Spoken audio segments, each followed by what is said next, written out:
So I am going to go ahead and call the Finance Committee meeting for Monday, March 21st to order. I'm going to take a quick roll call. Bonnie. Here. Paula. Here. Kevin Snyder. Here. Joe Parker. Here. Steve Evans. Here.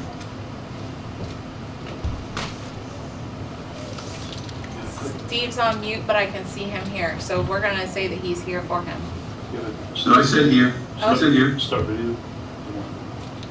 Oh.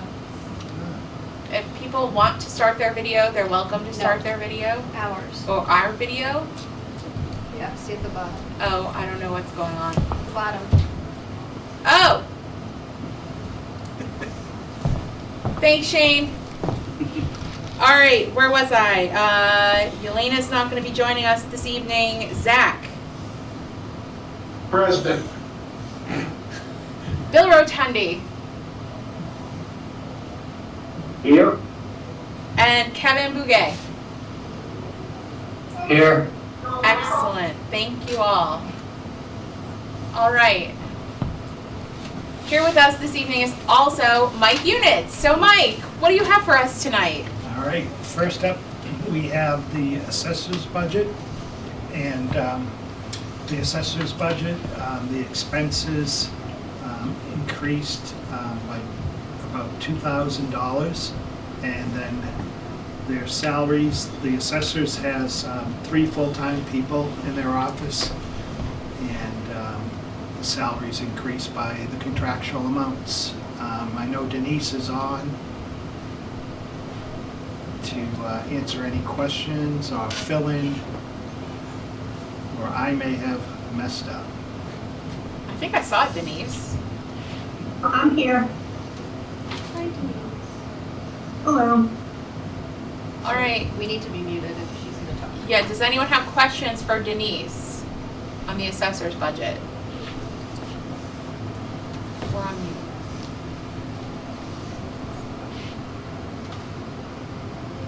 Shut off the documents. I know. All right, hearing no questions, I think we can keep moving. All right. Hey, thank you. Good to see you, Thanks, Denise. Thanks for joining. Good to see you. I'm glad she didn't come over here. Next, we have the treasurer's budget. And in the treasurer's office, there's 4 full-time people. We have the treasurer collector, the assistant treasurer collector, payroll person, and the front window person to take payments. And their salaries are $258,495.64, and their expenses are the same as last year. And I don't know if you saw if Jackie was on. And the next part of their budget is tax title foreclosure, $30,000, the same as last year. So Mike, is the tax title foreclosure budget for when we have to like try and take a property for back Yes. taxes? Yeah. Okay. Are we unmuted? If you're... No, we're unmuted. And Sorry. I know that Jackie said she does have a couple parcels that she has to do soon, so Okay. she will be using some of that. So just because we have so many new people, can you tell us, or I don't know if Jackie's on here and she wants to tell us a little bit about what the process is for when we seize a property for back taxes? Yep, Jackie, are you there? Yes, I am. Can you hear me? Yes. Okay. So a lot of what happens with this budget is goes to attorney fees, to go through processes such as if we are filing to foreclose on a property for non-payment of tax. It's a land court process. It's pretty long and involved, and the expenses can be up there for that depending on the piece of property and how complicated it is with the title work that has to be done. But then also, in getting payment plans in place with a lot of the taxpayers oftentimes can involve attorney interaction, because that's the only way to, unfortunately, get a response or consistent payments coming in just to try to get rid of the tax liens. And then also for placing tax liens on properties, this is the budget that the expenses come out of. Eventually, when the properties get paid off, we get a lot of that money back, but it takes time. So that's basically what it's used for. There's a few different items. Thank Madam you. Chair? Oh, go ahead, Steve. Jackie, how you doing? And thank you. I'm just curious, how many actual properties do we have in the collection process at this time? And looking at the expenses over the last couple of years, where it's 25 and looks like 18, why is 30,000 that magic number for the budget? Are you expecting a little bit more, or is it? Well, less? For example, for the fiscal year 2021, which has not yet been placed in tax title, we're looking at probably roughly 60 parcels, unless people come forward and pay off. And the cost of placing all those into tax title is probably going to be close to $8,000.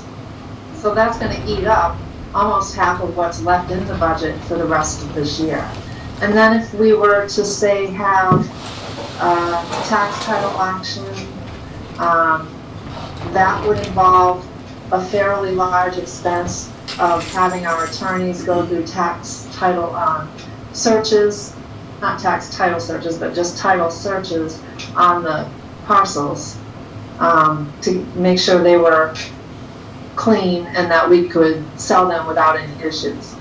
So costs such as that would really diminish the budget pretty quickly. And just to my first question is, how many properties do we have to? Oh, yes, okay. In the collection process? And two, when was the last time we actually went to a tax auction? I believe there was an auction. Mike might be able to answer that better. 2 or 3 years ago, maybe 3. I wasn't here at the time, but I thought it would have been 3 years ago. okay. So we have roughly 120 maybe parcels, and to be honest, I don't know the exact number, but it's a fairly high number of parcels that are currently have tax liens on them. But not necessarily that they would all be really, that it would really generate a lot of income for the town to try to take action. So the first action the town would take on a tax lien is to foreclose on it before it can actually be owned by the town and then sold by the town. And is that process current? Meaning we've actually gone through the process of foreclosing?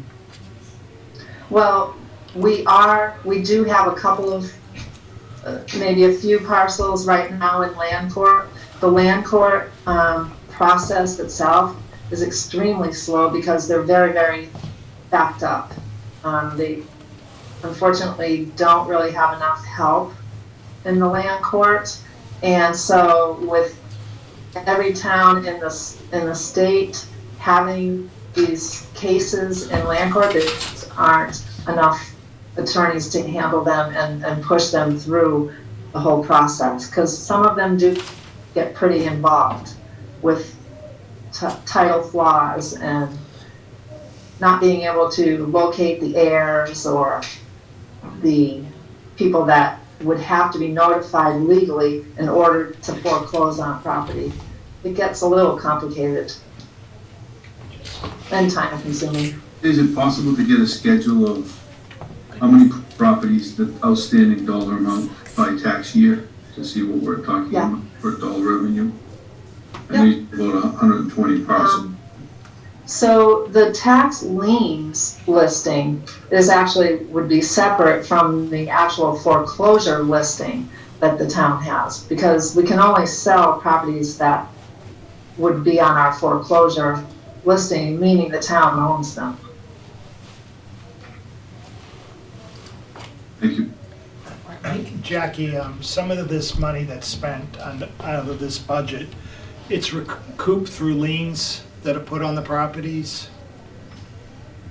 Usually, yes, if a property gets paid off, then we would recoup a lot of the expenses. But when it comes to foreclosure, the only way we would recoup would be if we were to sell the property, hopefully sell it for more than what our outstanding balance was on. Madam Chair. Go ahead, Zach. Mike, generally speaking, I would say, is it a fair statement to say this is a net zero cost, one way or another? Whether it's we tack upon the legal fees to the property owner, or we foreclose and sell the property, it's a matter of time, we're gonna get our money back. There really is no expense. It's more, putting money up front that you're gonna recoup later. Yep, that's, hopefully, as Jackie said, if we're able to sell some of these properties, we hopefully sell them for more than the cost. Have we had any cases where we have not, that has not happened, that we've lost, we end up selling them at a loss? I would think with the price of real estate today, that's a rare occasion. Well, it depends on the property itself. If it's a piece of landlocked property that you can't build on, or it just simply doesn't have a lot of value to anyone, then those properties are more apt to not bring in or recoup what it costs to take them. Thank you. All Madam right, Chair, go ahead, Bill. do we evaluate these properties? Actually, I'm going to assume we do, before trying to foreclose, so we don't end up with like a dirty property? Well, as long as I've been doing this job, I've always tried to be selective in trying to go after the ones that would have some value if we were to foreclose. Because number one, the budget to do that is so limited as it is, that there's no way I want to waste my budget on a property that's never going to bring back anything to the town. But there are a lot of properties that end up just sitting there, and year after year, the taxes go unpaid. So that's the part that's tough to watch.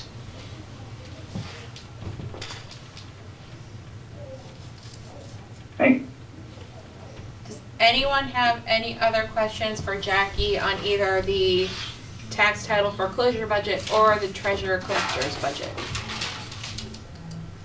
Madam Chair, Go ahead, Kevin.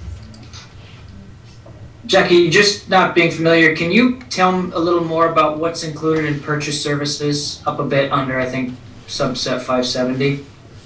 Or is that 510? The $42,000? Yes, so that is the largest piece of that budget, which is about $28,000 to $32,000, is the payroll services for the payroll company that we use to process the payroll, both school and town. And then the other items are part of our collection service is through a lockbox, Eastern Bank. And so probably $5,000 a year is allotted to that. And then there's another category that's for other services that are lesser expense, but they're included in that line item for, just because of what they are. Different, trying to think of, I'm sorry, off the top of my head, just other items that I would pay for out of that budget. It's basically services that the town is receiving or the treasurer collector's office is receiving, just to, carry on. And the whole, Small amount though. the whole town's payroll rolls up to your P and L under this segment right Yeah. here? Yes. Okay, thanks. Any other questions for Jackie?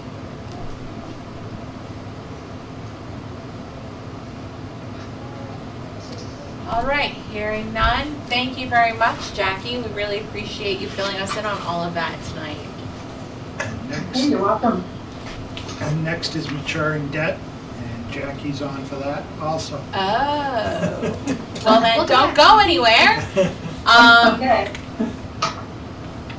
All right, so maturing debt, so just for everyone's information, like we break out what the principal and the interest separately as different line items. Correct. Okay, so the principal is 711 maturing debt, and the interest is, I think that says 750, Yep. because I'm old and going Nice.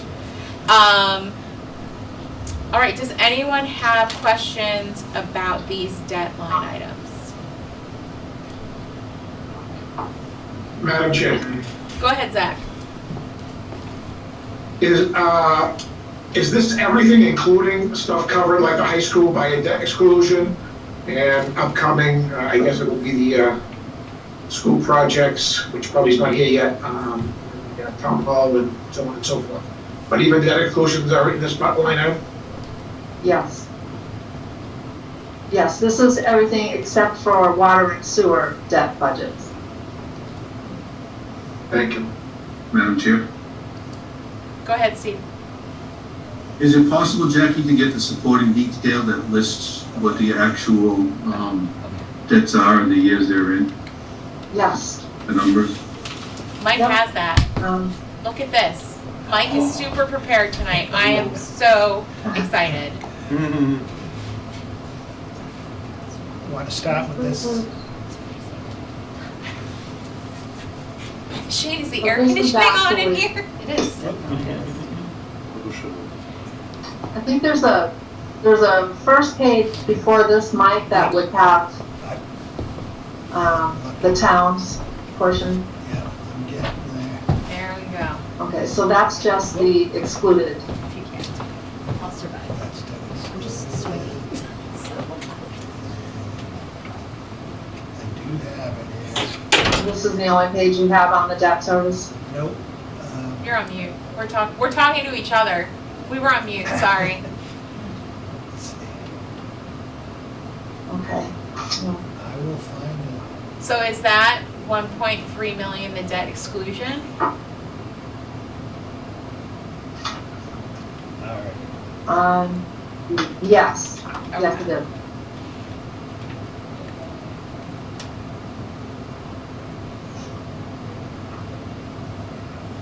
Mike, there should be a couple of pages more Yep.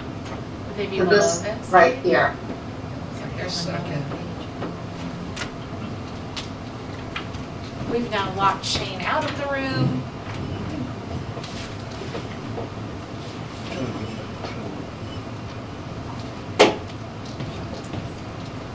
What does GOB stand for in the list? There you go. There it is. General obligation bond. Okay. Thank you.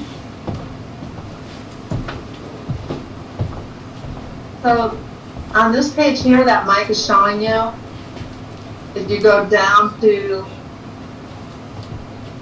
it's about a page and a half long, but that's what makes up the whole balance that you're seeing of the 2,080,480 and then the interest of 819,346. It's all of these items here on this list. So I'm guessing that like the third column over is the total amount of borrowing. Yep, the amount of issue, and then the principal and interest are what we owe this year? Yes. Okay, Look at the good news, the first one's paid off in October. that's super exciting. And you can see 3 debt excluded Okay. items right there From the high school. from the high And school. then the other 2 are further down in the report. Is there any prepayment penalty on any of these if we were to pay them early? Well, there are certain rules about prepaying, and for example, we had one that came up for what they call refunding, where we were able to refinance it this year. We initially took out the bond issue back in 2008, and it took this long to be able to refinance it, where we could lower our interest rate. But typically, I don't see them just paid off in advance very often. Madam Chair, Go ahead, Zach. generally when municipal bonds are issued, there's a call date on them, where you have the opportunity to buy the person out. Is there call dates on these, where that's the date that you could pay them off if you want to, but you would have to hit that call date, and I'm not sure what that is on any of these. They usually go out 10 or more years. And I'm not really an expert on that. I would probably speak to my financial advisor before I answer that question, just not to be giving you the wrong answer.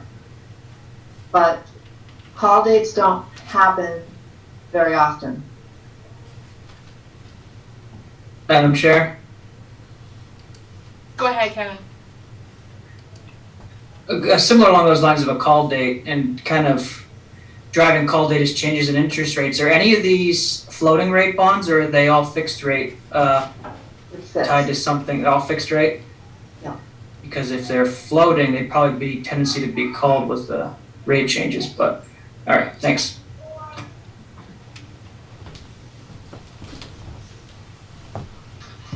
Madam Chair, Go ahead, Zach. have we done any borrowing to date for the 3 major projects that are just getting off the ground, I guess? Yes. We, in September, borrowed 4.8 million, and part of that was to go toward the town hall project, and the other part was to go to the Council on Aging, and that was, I believe, Mike, correct me if I'm wrong, all for the design piece of the project. All for the design for the building projects, and also for the field project too, whatever they needed for their design. Has that money been spent, or is that sitting in some kind of escrow account? It's being spent. We have to pay the architects, the OPMs, and the engineers on the 3 projects.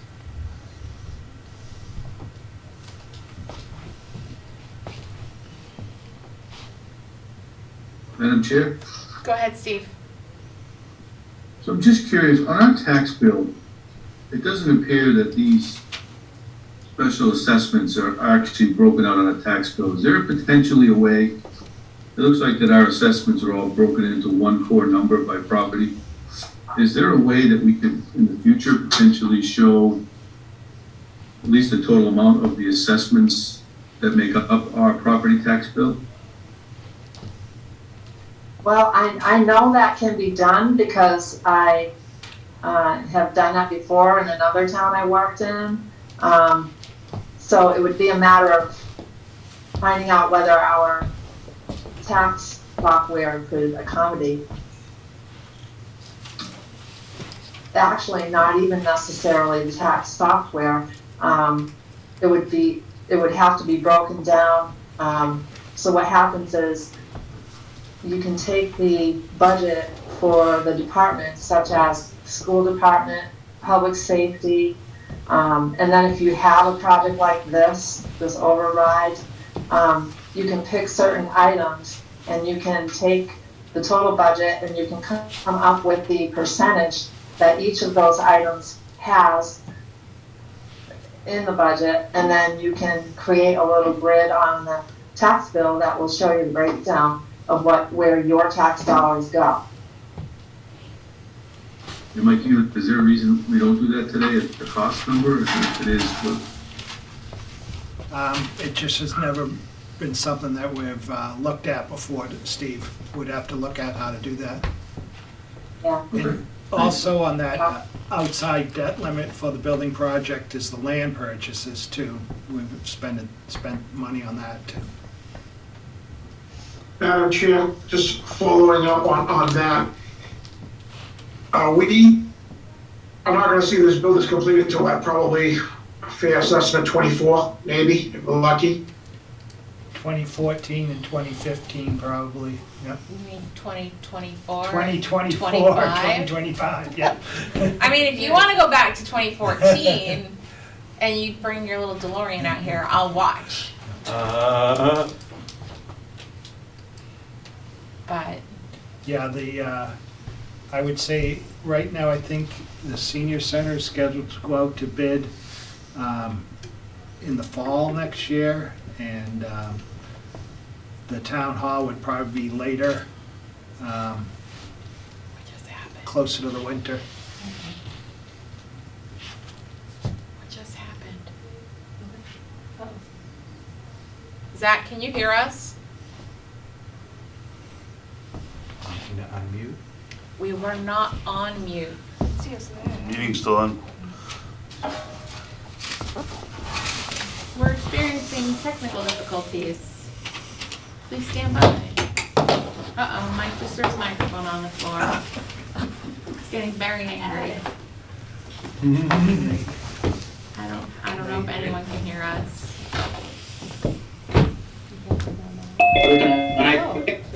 Oh, we're back. Now I gotta mute. 1 minute. I'll try again. I'm on mute. I'm on mute.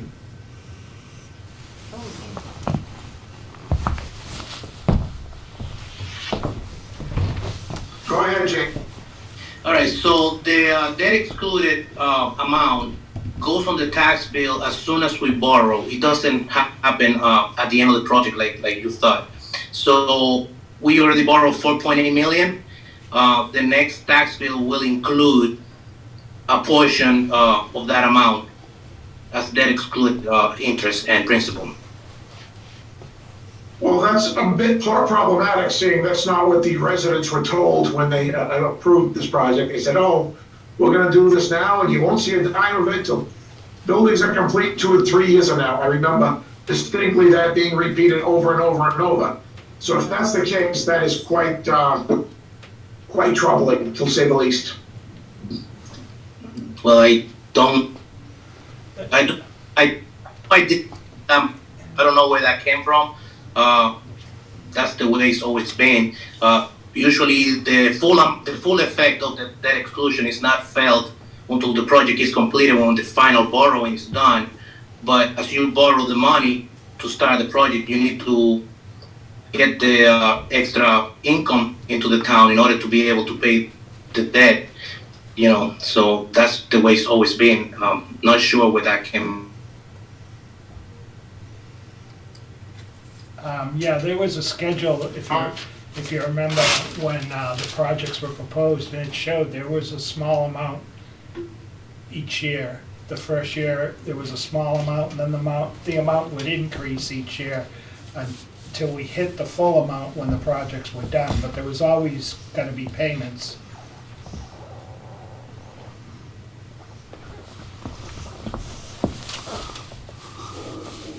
Uh-oh, Yeah, hold on. what just happened? Full effect of the project will not be borrowing as the money is needed. We're not borrowing up front, and, so the only the only amount that's gonna, the taxpayers are going to see are going to be the I'm gonna put my annual hotspot on. amounts as we Okay. incur them. Okay. I'm not arguing that point, I'm saying that how the select board, building committee, the town manager sold it to the public. That's all I'm saying. I'm not saying it's right or wrong. That's not what the public was told when they voted on this. That's all I can tell you. Well, I mean, not to come on their defense, but where would the money come from then? I mean, Zach, That's why I'm asking. Zach, I don't know if you heard me before, because we were having problems, but when the project was proposed, if you remember, there was a little booklet that was prepared, and in the booklet was a flyer, and it showed the payments over the years, and there were payments year one. It just, the public was told you wouldn't hit the maximum amount till the buildings were done, but there always had to be payments. I have a folder here someplace. I will dig into my notes, but that's not the way I remember it. But Okay, I'll follow up on it. okay. All right, anything else on borrowing? Madam Chair, Go ahead, Joe. Mike, can you go back to the original spreadsheet, the 711, 750 one? Okay. Not that one, to the two to the right. Oh, no, it is that one, sorry, my bad. So, I just have a quick question on the second line under maturing debt, where the budget for 22 was 129,000, but we've actually expended almost 3 times that already for half of the year. What happened there, and can we expect something similar to happen with this year's request? So that amount, the 129,182, actually makes up 2 different notes that are being paid down instead of being permanently financed. So, so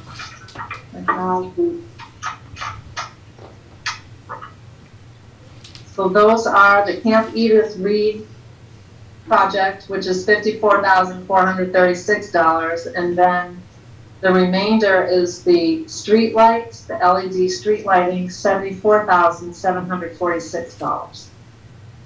And those are being paid down rather than permanently financed. So they're paid down over a period of 5 years. I think this is year 3.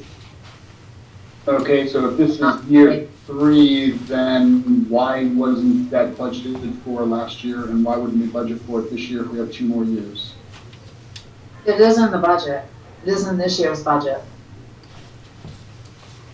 So is that 353,000 expended through 12/31 an error, or is, I mean, that's Joe's question, like, that number is Yeah, it's way over. almost double. So the difference between that was another note. But it had, I don't believe it had been budgeted before. James, maybe you can help me with that one. give me 1 second. I'm looking at the Okay. detail of the account. I'm pretty sure that was an interest payment on a permanent loan that was coded to the wrong account.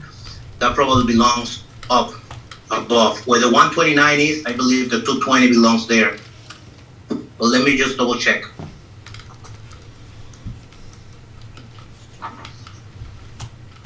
Oh, I think I see what you mean. Oh, yeah, the difference between the interest The line difference. below and this note, yeah.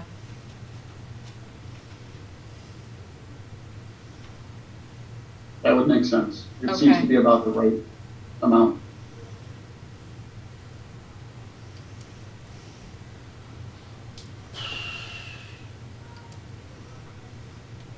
All right, while James is looking for that, does anyone have any additional questions?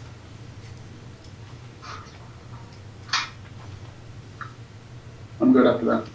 All right, Hearing no additional questions. Mike, do we want to move on while James is looking, or do we want to just wait? Nope, we can move on. And I can tell you that is what it was. Okay. As a matter of fact, it's already been corrected, but yeah, the correction didn't make it to the printout, I guess, that we sent out. All right, no worries. Thank you Thank so you. much. You're welcome.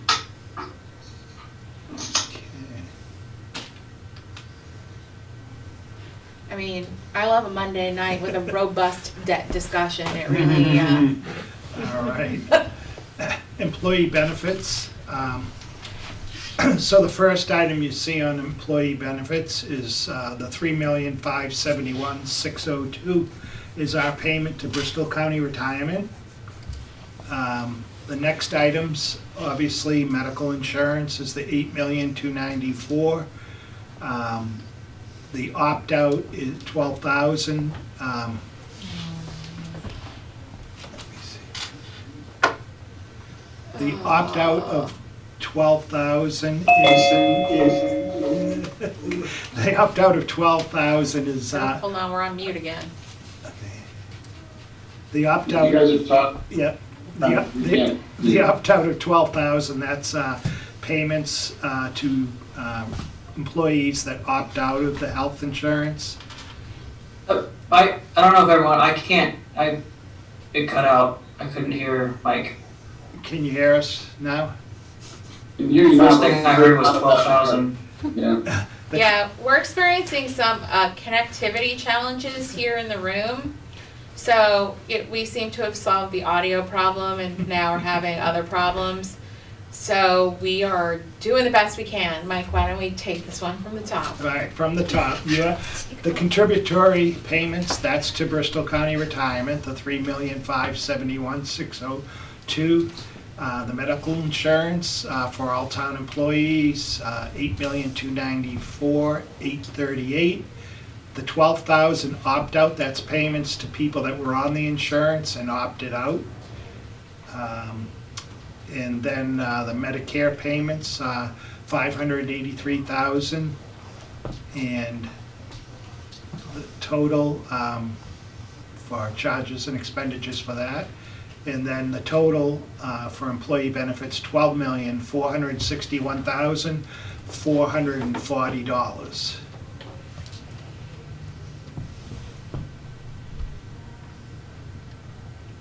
Any questions on that section? I have a quick question. Madam Chair? Oh, go ahead, Joe. Sorry. Just a question, just a clarification question on the Medicare piece, Mike. Is that going to the federal government to cover our employees? What is that for? The Medicare piece is for retirees' health insurance, correct, Jackie? Okay.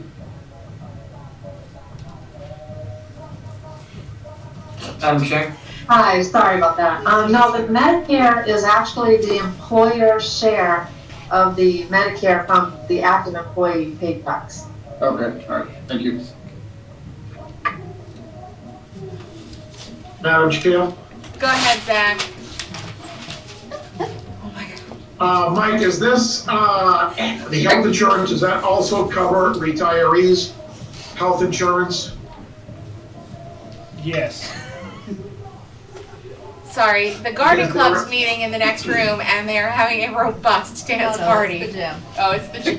Somebody's having a party. All right, go ahead, Zach. I thought you guys were in the room. Is there a breakout, how much of that $8 million is active versus retirees? Maybe you can provide that next time if you don't have it. Yeah, I don't have it tonight. I don't have it tonight. I don't know if I hate this mouse. that's anything that Jackie would have with her. You're on mute, Jackie. Sorry about that. I can do the math and give that number to you in a couple of minutes, the two numbers. Sure, we can come back to that. Sorry about that. No worries. You never know what kind of crazy questions we're gonna ask, Jackie. Right. All right, give me a minute. No problem, take your time.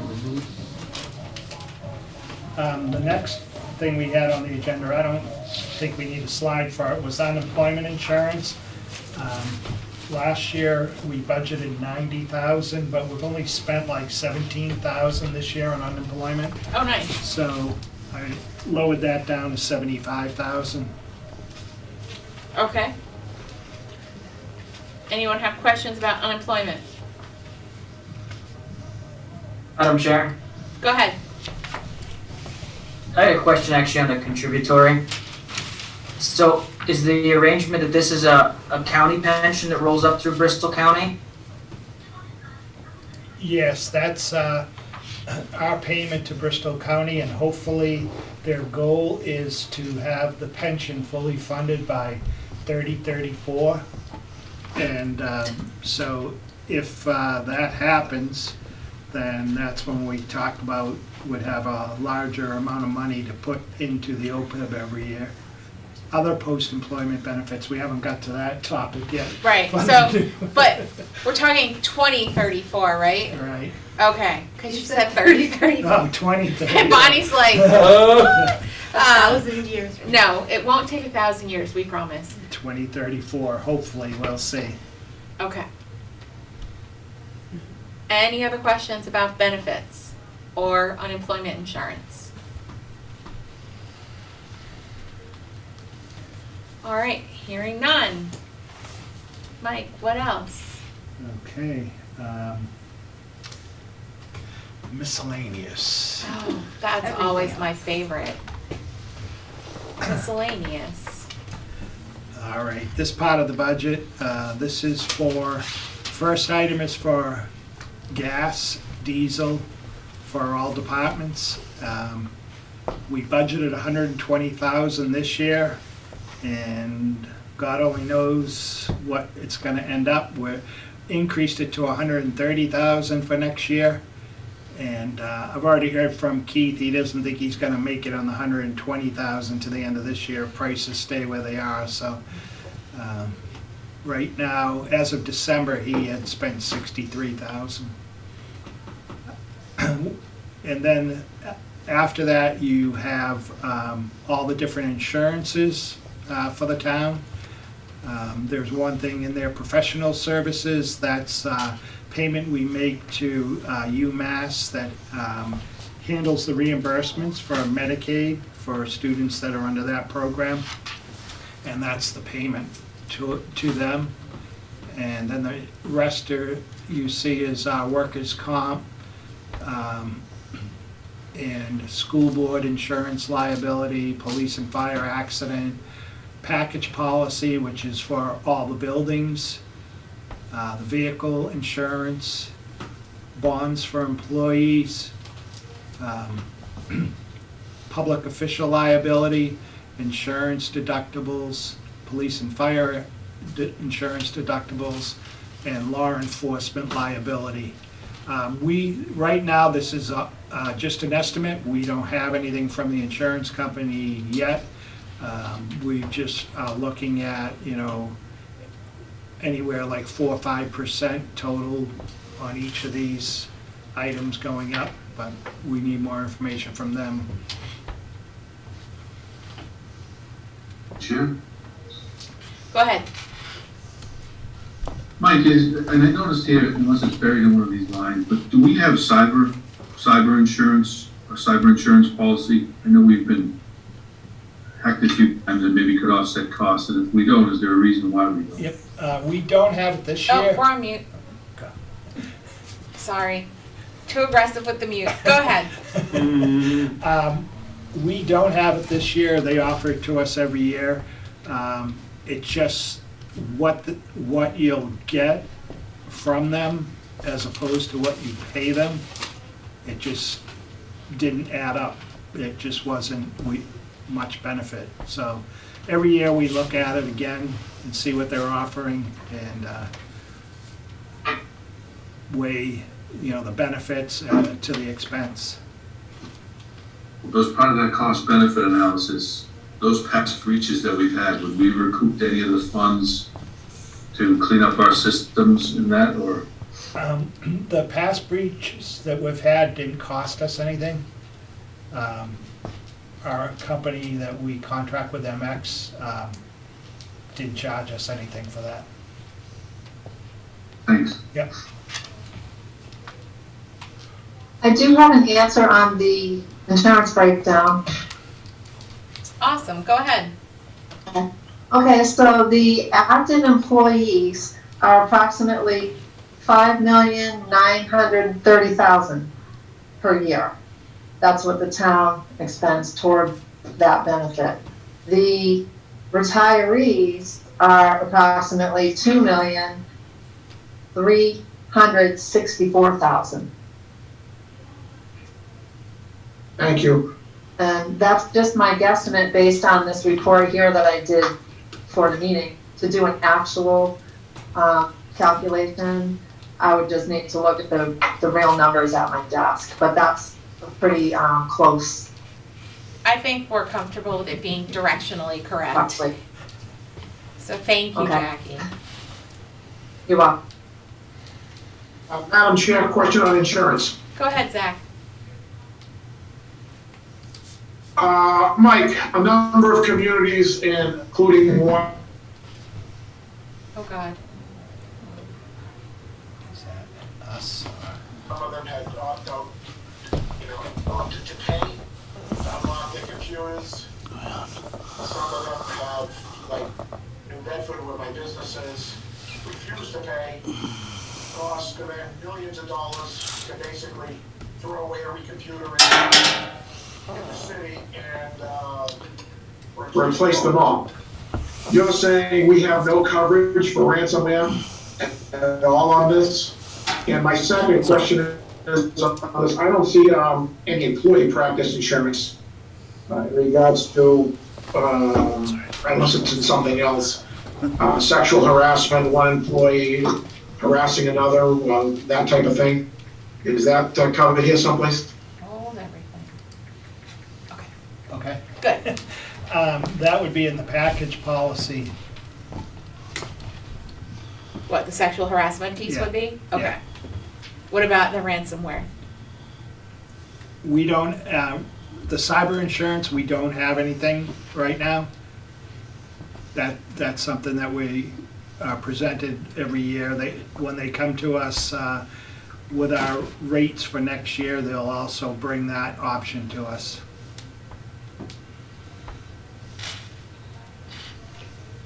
Madam Chair. Go ahead, Bill. Mike, what has been the requested premium for such a policy that we're saying we wouldn't get any bang for the buck? I don't remember what they brought to us last year. I'd have to look back. I don't have that with me. Have a guesstimate? I don't. I mean, we're talking 10,000, 100,000, million? I don't even want to say, because I don't remember what it was. To Zach's point, I think we're playing a very good gambling game, saying that we're not going to buy it because it's not worth it. Thanks. Yep. Mike, I know if we do look at that, policies and procedures have to be updated as well to potentially. So is it a matter of that our policies and procedures aren't there, or does it cost more cost than anything else? The cyber insurance. More than cost, I think it was what was offered, what the benefit was of having it. But we'll look at that again this year when they present to us.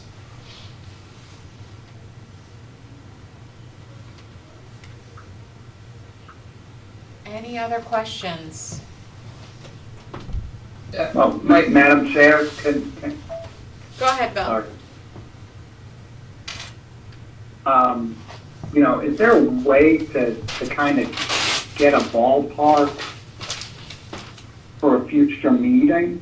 Because if we get to the end of the, this season, and then we're gonna be presented with some, hey, if we wanna do this, it's gonna be, 500,000. We might wanna know that ahead of time. Yep. We'll find out. We'll know before time we. All right, we will find out. Madam Chair? Go ahead, Joe. Just to kind of glom on, not that I'm trying to beat the dead horse, but in addition, it would be, and I know that we don't have the policy in front of us or anything, it would be good to understand not only the cost, but what is the insured benefit. If it's, oh, we pay $10,000 and, they don't do very much in terms of a ransomware attack, that's one thing. If it's, $10 or $15 or $20,000, but in the event of a ransomware attack, we're fully covered for complete replacement, that's a completely different thing. So I would want to understand what the money is buying us and not just what the dollar amount is. Right. Well, and didn't the schools have a problem a few years ago? Yeah. And I remember it cost like $45,000. Yep, it was 2017 and we had the ransomware attack. Plus money for remediation for to put something in place so it didn't happen again. So, yeah, probably worth investigating a little more. Thanks. Madam Chair, Go ahead, Kevin. just in general, looking at some of these price changes over the last couple of years, and I don't know if it's a change in asset mix, but like the package policy is up just in the last 3 years about 40%. Do we only take quotes from one company, or are we putting this out to bid so we know that we've got a legitimate should cost here and these are fair prices? Or if we're just renewing with somebody that, 8% increase per year on a pretty stable asset mix, and up until recently there hasn't been much inflation here, that seems pretty steep year-over-year price changes. You're on. I'm on. We work with our insurance agent, so it's not out to bid every year.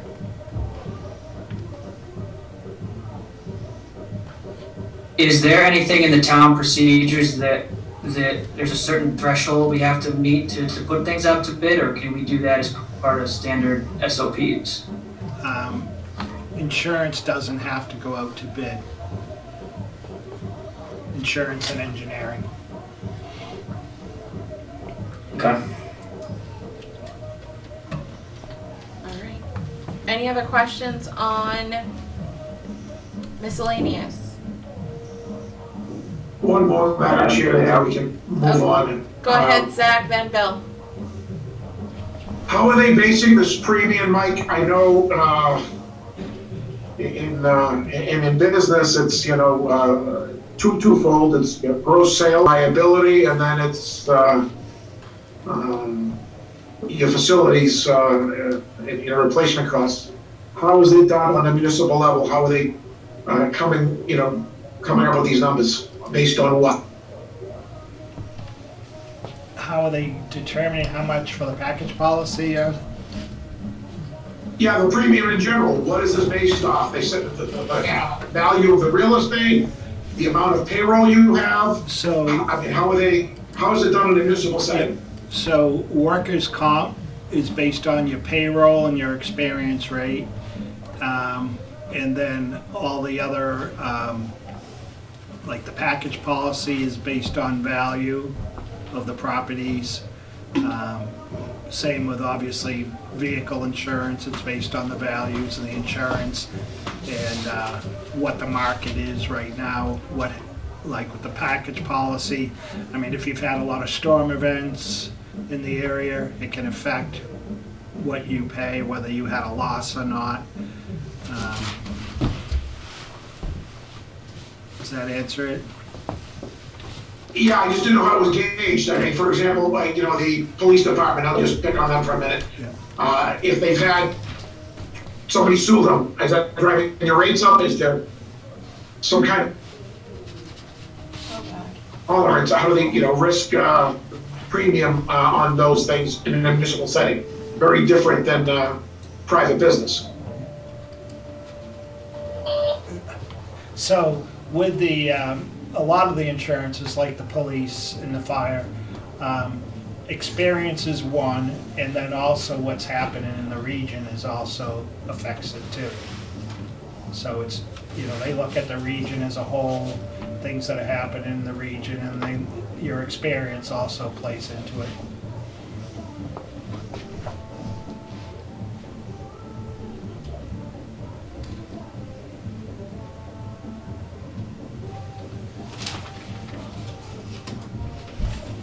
Are we frozen?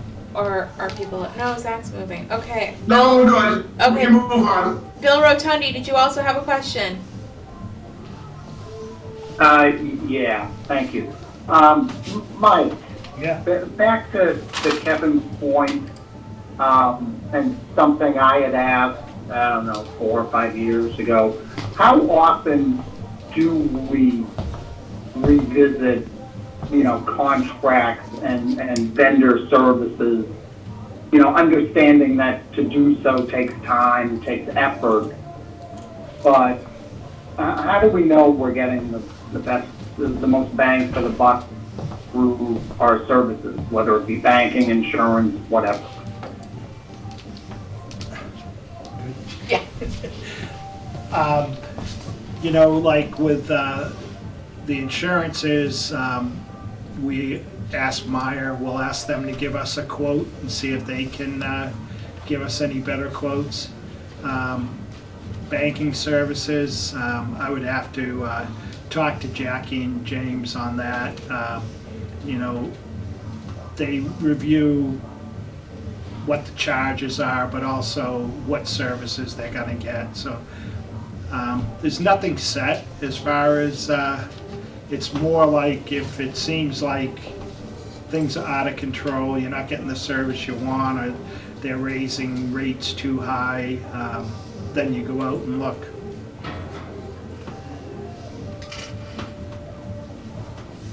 Thank you. All right, any other questions? Hearing none, we can move on.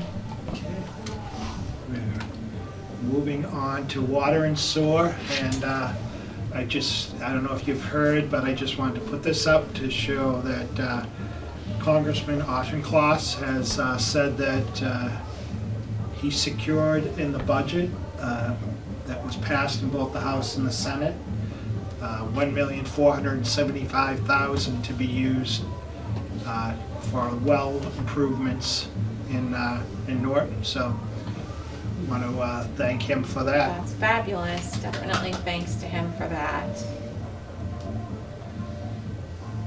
And here is the sewer budget. That's Frank on. Where's that, John? I'm here. Okay, so, I don't know if you want to go over the budget at all, John, or, in the budget, obviously at the top, is salaries. And how many employees in the sewer department now, John? So we have 3 sewer techs. We do have a position funded for an employee that is in the middle of a workman's comp case right now, but we have to continue to have the position funded. And the 3 techs, And then, is the 3 and techs, then, go ahead, I'm sorry. is the 3 techs up 1? Yes, Yeah. yes, so Because, we, go ahead. correct, yeah, we added a tech in July, and then we just replaced one recently.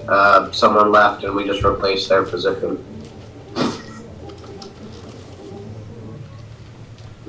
And on the expenses, I had asked, so the largest expense in the sewer budget is obviously the treatment plant costs. And right now, budgeted is $933,676 that will go to MFN, the Mansfield Foxborough Norton Sewer District, and $20,000 that goes to Taunton. I asked Frank about the $20,000, why this new line item, and he said it just never was spelled out separately before. It was always paid to Taunton, and but he wanted to show it as a separate line item this year, rather than incorporate it into the MFN. Okay. And Taunton handles some of Bay Road, the industrial park, and does Winnicott go to Taunton, John? Yes, Winnicott Pump Station goes to Taunton. Everything else goes to the MFN.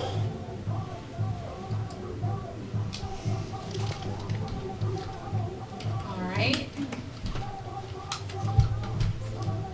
Does anyone? Chair? Oh, go ahead, Steve.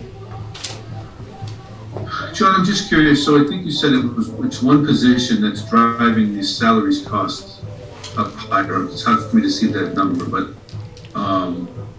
percentage, is it that one person across the board? And then just curious, there's a couple of expenses I see where seminars and conferences you're doubling. It looks like equipment repairs are being doubled. It looks like on vehicles. Is there an issue there? To answer the question about the vehicles, we significantly exceeded that individual line item this year because we had to replace the motor in a crane truck we have for the sewer department. It was a situation where we had we had just put a new crane on this truck, and it was it's a specialty vehicle, and getting a new one would have been A, very, very expensive, and B, the wait time on vehicles is very difficult right now. We're kind of in. Capital, we brought this up. Getting quotes on trucks has been next to impossible. The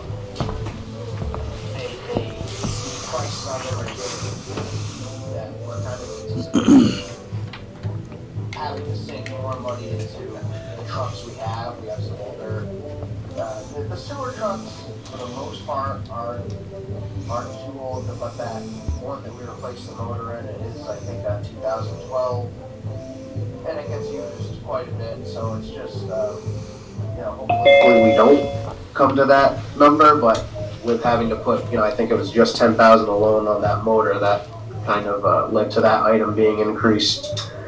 For the salaries, yes, it is that additional salary that's bringing that up. I mean, the sewer system keeps more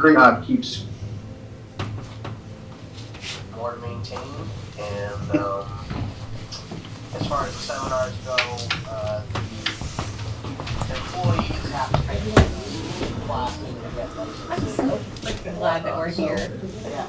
Let's see if they're in the room. Class hours every 2 years to recertify the licenses and whatnot, so additional employees. Can I restart this? Just- Class hours, stuff like that. I, Give it a whirl.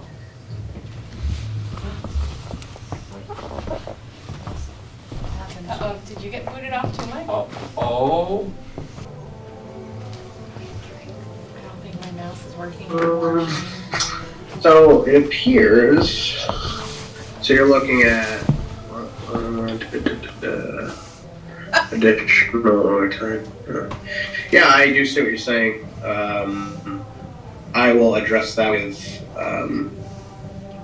our office administrator and Frank tomorrow. I'll be sure to bring that up to them.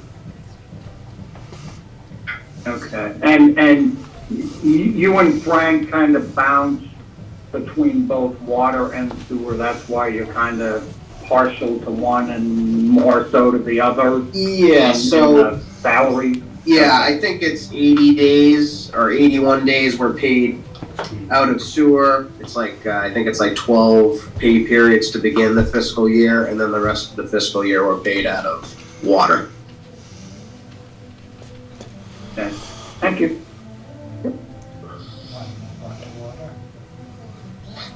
Sure. I just can't unmute us there, so you might have to unmute yourself and talk. Oh, except Shane's about to unmute us. Madam Chair, Yeah, you're gonna have to unmute and go. can you hear me now? We can hear you. We can hear you. Okay, on wages and salaries, going back, Yeah, because it's on right.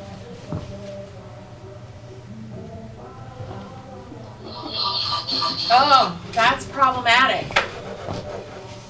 This is a paperweight. But now he's muted. I think we're gonna have to put us on mute over there and use Mike's audio over here. let me know when you guys can hear me.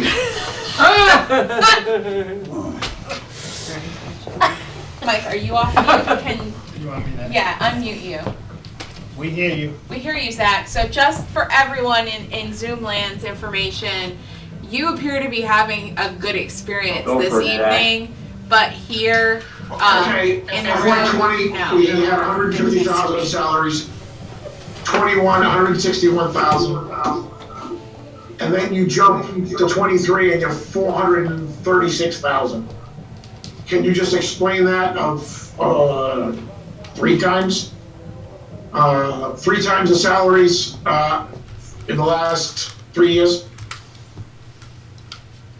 Well, as I can't remember if it was, who it was that pointed it out. I think that, I'm not positive that $40,000 additional line item for overtime, I'm not sure that that's supposed to be there. The number I'm seeing here is 391. I know that we added another employee. We added 2 employees in the past year. Both, one was transferred from the highway department, so he came in near top salary, and then we hired another sewer tech at to replace the sewer tech we had just lost at also a higher salary than the sewer tech we lost because he had a lot of previous experience with another town. My dog just made a funny noise, pardon me. Other than that, I don't have, let's see if I don't have it on with me. No, it's not here. I'm trying to look up, for whatever reason, the sewer enterprise sheet, I can't locate. I have the water enterprise sheet, but I don't have the sewer enterprise sheet. I would tell him it's fine. Where it had that breakdown of year by year. I have to look closer at the salaries from those previous years, Zach. I mean, I've only been involved with the budget really for not a ton of time. I know that there's step increases, you know, due to contracts and whatnot. You know, the steps and the salaries go up. And I know we have also in a possible retirement expenses in here as well. Those aren't guaranteed to be paid out, but we have an employee that's possibly going to retire within the next year and a half, and we need to have it covered in case he does decide to retire before that. I can look more in depth for you though, Zach, if you'd like. And yeah, I mean, it's a big number. We went from $150,000 in personnel services to $436,000 in a matter of 3 years. If that doesn't stand out, I mean, we didn't triple the size of the sewer system in ignored it. So that's a, that's a big number. Okay.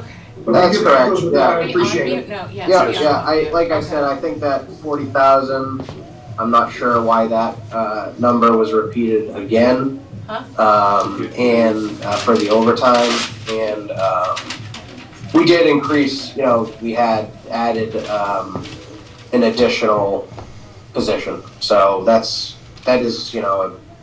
probably a $60,000, increase alone right there. But I will look into that. John, the interesting, I don't know if this is just an error, but the salary and wages is account 5110, but this looks like one of the full-time tech heads is still rolling up to 5510, which would mean that one of the techs isn't even in this account bucket. I don't know if that's the highway department bucket, but this only looks like 3 techs being funded by this department. All right. Oh yeah, I see what you're saying with the account numbers. Yeah, I'll have to look into it. I know there was some confusion about, how the position was funded because we were thinking about putting the, person who's on, in the, workman's comp situation out of water. It's possible that it was just a typo. I'll talk with them tomorrow about that. There had been some shuffling and then everything we thought got worked out, but that might have just been overlooked. Thanks. Are you on muting? Okay. So, oh God. Ooh, another thing. Wow, this has been a little slice of heaven tonight. Mike. Retirement expenses. Is this a new thing, putting them within the departmental budgets, or have we always done that? Are we unmuted on that? We're unmuted over here. Shane, I keep on pressing it and I don't know what's happening. Can they hear you? can you guys hear me? Somebody give me a thumbs up if you can hear me. Yes. No, I can't hear a damn thing. Shut off the volume, Shane. I don't know about anyone else, but I definitely didn't hear anything that she said.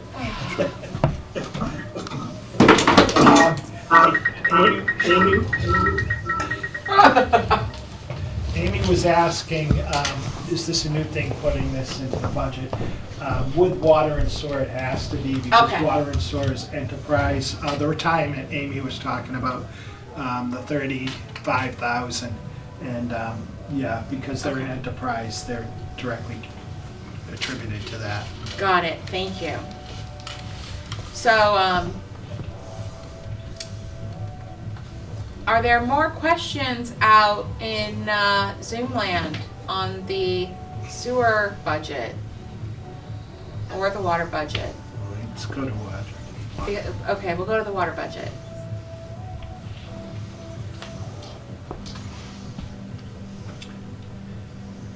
All right. In the water budget, the salaries increase from $1,294,143 to $1,313,726.89. Then propane, natural gas increases from $32,000 to $45,000. Another increase is in repair maintenance of vehicles, $20,000 to $25,000. Advertising reports from $9,000 to $15,000. And the next one is uniforms and allowances from $17,000 to $18,000. And then road repair, asphalt, $20,000 to $25,000. So obviously that and the natural gas, propane, natural gas, those are a reflection on what's happening with the price of oil and gas right now. So I don't know if John wants to add anything else. You're gonna have to turn. I'm sorry, go ahead. Nothing, I was just making sure we could hear you on Mike's computer because we had to turn the volume off in the room so that we didn't get feedback. Okay, can you hear me okay? Yes, you're lovely. Go right ahead. So, yeah, I mean, Mike kind of hit the nail on the head as far as costs of materials, propane, asphalt. The vehicle line item increasing, that's kind of the similar situation I was just talking about with sewer. It's a little more drastic with water. Definitely have some older trucks. We may have kind of had a light at the end of the tunnel when it comes to acquiring new vehicles, but we can't rely on that. So we're kind of expecting to have to do what we can to keep what we have running and up to inspection standard. We did have a couple of trucks this year that the inspection technician kind of told us it's probably not going to make it next year without some serious work. You know, most work we do try to do in-house. Sometimes there are things that we can't, we have to send it out, but we do have several capable employees when it comes to doing our own repairs. Mike, is there anything in the capital budget as far as like replacement of vehicles for water and sewer? There is. Oh, well, that's exciting. You want me to go to that? Well, let's not jump ahead if people haven't had an opportunity to ask their questions yet. And we had no questions last week, and tonight there are 100 questions. So who has questions about the water enterprise budget? Paula Daniels, here in the room. I have a question. As far as the salaries go, it looks like it's almost doubled since FY20. Have there been new positions added since FY20 for that increase? The main thing there is the water treatment plant because of that. Yeah, which was significant. You know, totally reclassified jobs at higher salaries, adding 3 people to replace the people that went to the treatment plant, and then the treatment plant itself, just because of Mass DEP requirements, has had a lot of overtime due to staffing requirements. Okay. I have one more question. Go ahead. The in-house water main projects, it looks like there's been nothing spent this year. We budgeted $100,000 for this coming budget, but looks like previous years there hasn't been much spent. What is that exactly? So that is, I mean, it's kind of what it says it is. If there's a small section of main that we feel we can and need to replace, we will. It's also, if something happens where, you know, there's, knock on wood, a break, some costs can come out of that as well. It's significant enough. It's just kind of something where you don't want to need it and not have it. Right, a buffer. It's nice that we haven't had to really go into it, but. Okay, thank you. Other questions for John on the water budget? Madam Chair? Oh, I heard Bill, then Kevin. I think you heard me. Oh, Joe, sorry.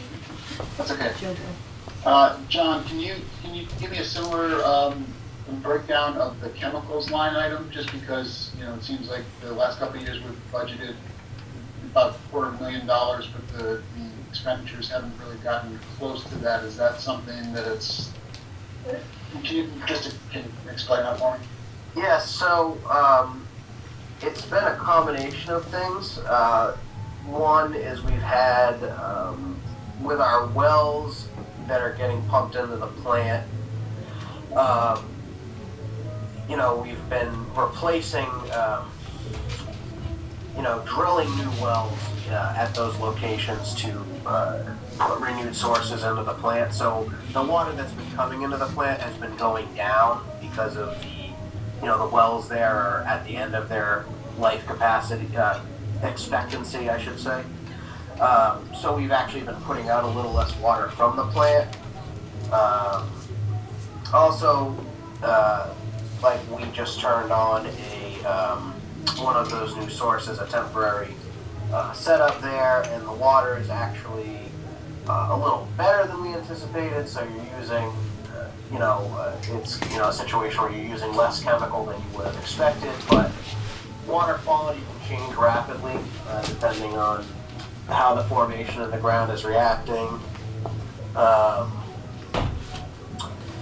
What else? It's anticipated that some chemicals would go up due to fuel costs, and we've kind of been staying under that number. But I think, if memory serves me correct, last year we had used more. I'm going off my memory here, but I feel like we had used more in the first half of the year and then less in the second half of the year, and it had to do with that. Kind of made us budget for that again.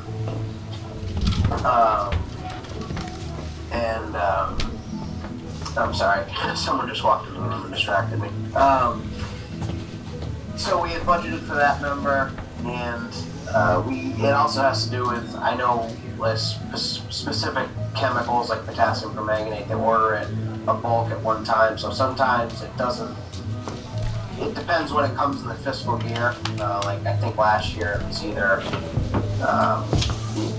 we didn't need it. We didn't place an order toward the end of the fiscal year as we were expecting to, and then place an order right at the beginning of the fiscal year. So it was, I think the numbers kind of were skewed that way. But with everything, all the prices of everything going up, and fuel costs going up, we don't anticipate that number to go down, certainly. Okay. Thank you. And it's something where it's kind of, we don't have a choice. It's just like electricity and propane. It's something, if you need it, you need it. Understood. It was more just about that budgeted number. We only have a couple of years of figures here. It's twice what you spent, so it was why the pad was there. Yep, for sure. All right, thanks, John. Kevin, you're up. Thanks, Madam Chair. Hi, John. To my knowledge, there are still some residents who are having discolored water issues, and I had a couple of questions about what's in the budget for, I believe there was a whole house filter rebate program, and also, the topic always comes up about the free water machine. So do we have any plans, or do we plan anything in the budget to take care of those who, frankly cannot use their water because it's so discolored at various times? Well, there is the filter rebate program you had mentioned.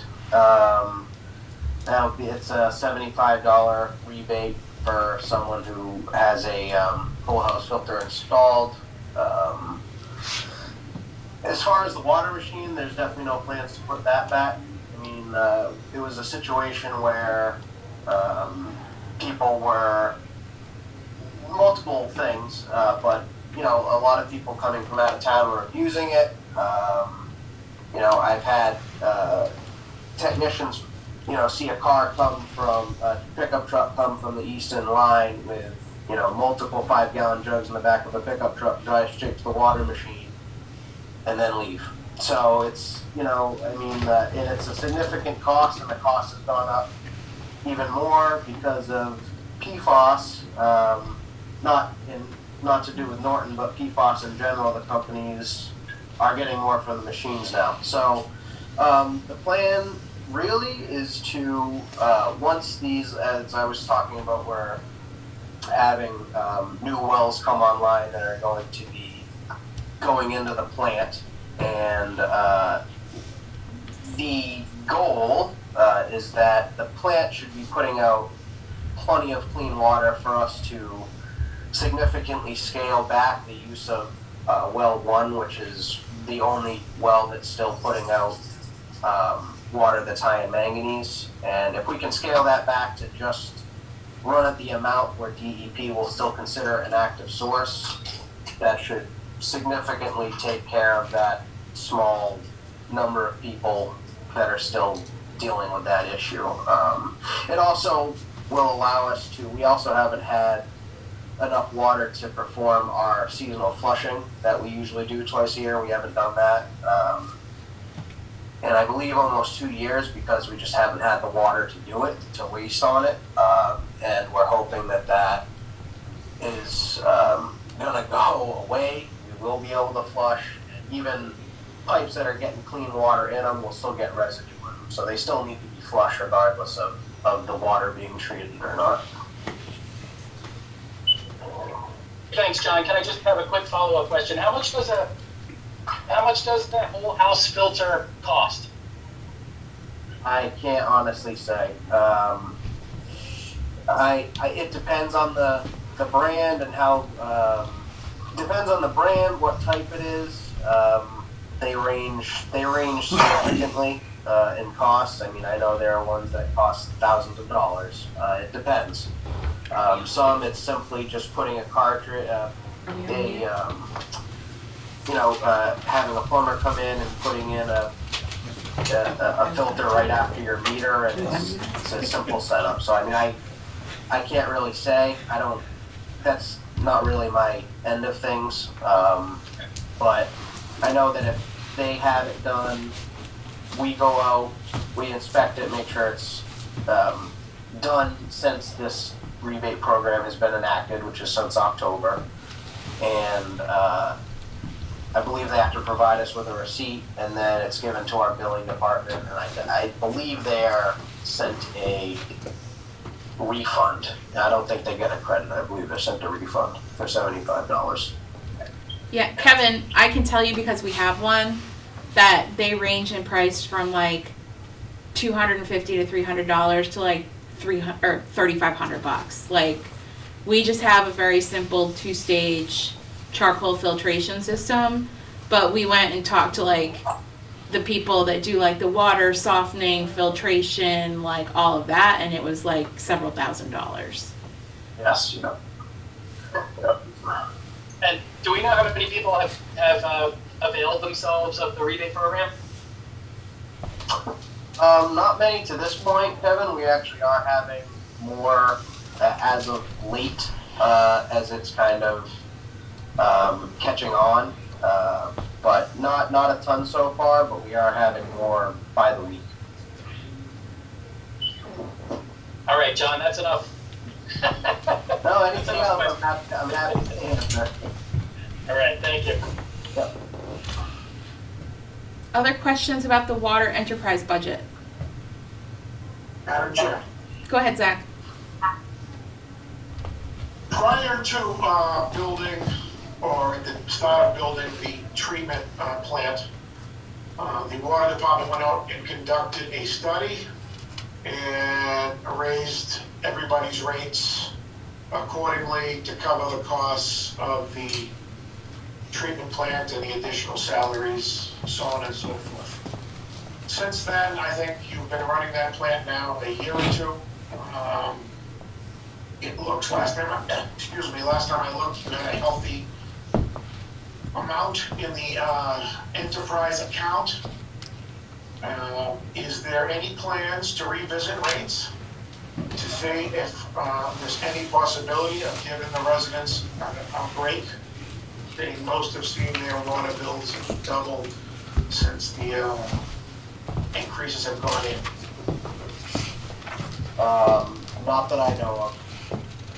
It's not something where I'm really even involved in that decision-making process.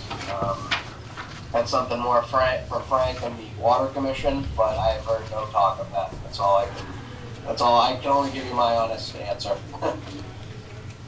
And what is the balance today in the enterprise accounts?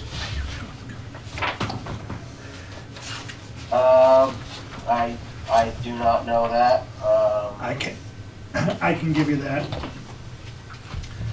The water retained earnings is $2,179,601, and sewer is $2,039,601.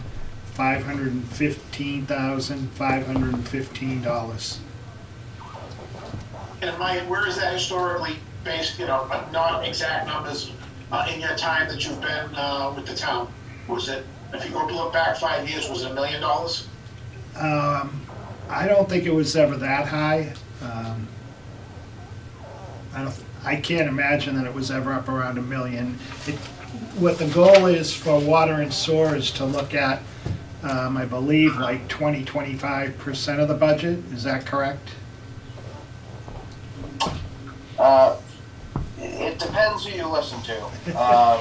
Some people say that you should have the cost covered of your most valuable asset, which right now is a $14 million treatment plant. So it depends who you want to listen to on that.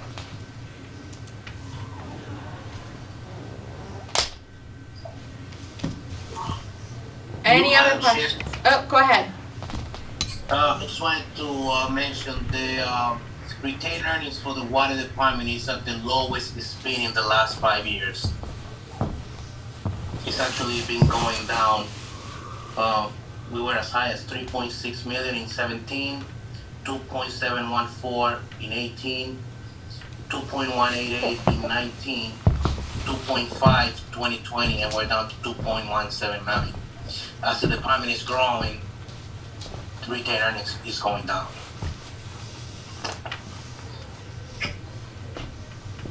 Okay, thank you for sharing that, James. Any other questions?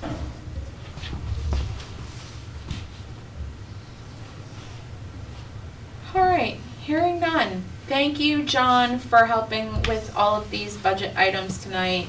We really appreciate you joining us. Can't leave yet. Oh, but you can't leave yet because you have capital stuff. So close. Sorry. These are just a couple items that,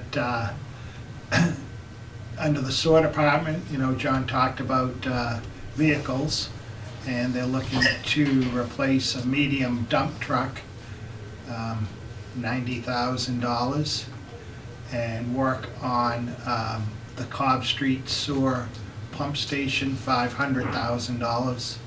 And both of those will use retained earnings. Okay. And let me see if there's anything else in there. And underwater, $65,000 for a pickup with the utility body, and $185,000 Cottage Street water tank replacement study. Oh, So that's just the study. that's just the study. Wow, that's a lot. How much for this time? 185. 185.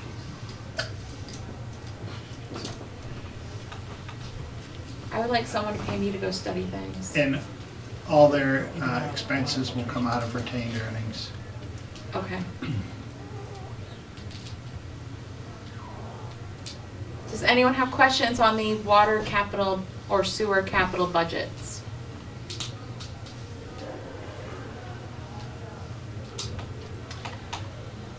All right, hearing none. John, I think you can depart at this point. Thank you very much. All right. Thank you very much, everybody. Have a great night. You too. Thanks, John. Thanks, John. Bye-bye. And that's it. That's it. Fabulous. You want to discuss future meetings? I would love to. I hope that everyone in Zoom land has had a more enjoyable evening than those of us here in the room have had. Last time we tried this, you guys had all the problems, and we had a lovely time for the most part.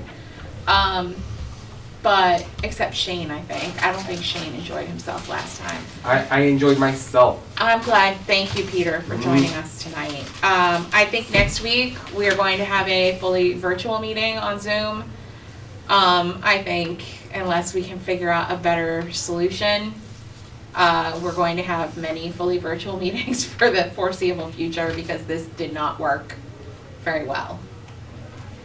So, does any? Wherever I am has the good experience. Yeah, lucky you, Wherever Joe. I am, It's your does fault. not. Yeah. So Joe made good choices, Bonnie made bad choices. I'm regretting all my choices. I got one of each. But we will reconvene remotely next Monday night. And hopefully by then I will have updated minutes to send out to everyone. And we can get some minutes approved since we are egregiously behind in that department. Does anyone have anything else that they'd like to discuss this evening? I'll make a motion to adjourn. Second. All right, I have a motion and a second to adjourn at 8:37 p.m. We will take a quick vote. Bonnie? Yes. Paula? Yes. Kevin Snyder? Yes. Joe Parker? Yes. Steve? Yes. Zach? Yes. Bill? Yeah. Kevin Bouguet? Yes. And I am also a yes, so that is a unanimous vote. Thank you, everyone. Have a lovely evening. We will talk again next Monday night. Good night, everyone.